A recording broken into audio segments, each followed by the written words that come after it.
qani aytishadi-yu, boshini olib kelgansa bo'yni bilan kesib olib kelishyapti. Dildora Kamoliddinova, vaqtingiz bo'lsa ozgina savol-javob qilib olsak, o'zimni qiziqtirgan bir ikkita savollarim bor edi.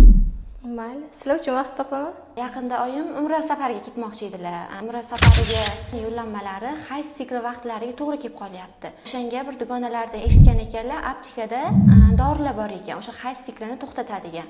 O'shalar haqida ma'lumot bersangiz. Mani fikrim bo'yicha bu noto'g'ri. Vaqtinchalik hayz qonini to'xtataman deb gormonlar faoliyatini, muvozanatini buzishadi va bundan keyingi asoratlar bilan aptekachilarga emas, baribir o'zimizga murojaat qilishadi. Tanlaga kulgili, lekin umriga ketayotgan juda ham ko'p ayollarimiz-chi, o'z boshimchalik bilan har safar homilador ayollarga yoki homiladorlikka tayyorlanayotgan ayollarimizga azonoterapiya tavsiya etsam, Dildora opa, azonoterapiya nima o'zi deb savol berishadi. Homiladorlarimizga atrof muhit qanday ta'sir qilishini bilasizmi? Kislorod bilan birgalikda juda ko'p miqdorda chang va zararli moddalar ayol organizmiga kirishini va homilaga qay darajada zarar ko'rsatishini siz tasavvur ham qila olmaysiz. Hozirgi kunda juda ham ko'p ayollarimizda homiladorlik toksikozi rivojlanmoqda va ekologiyani ana shu homiladorlik toksikozi rivojlanishiga ko'payishiga sabab bo'layotgani aniqlandi. Navbatdagi ko'rikka kelganda ayollarimizda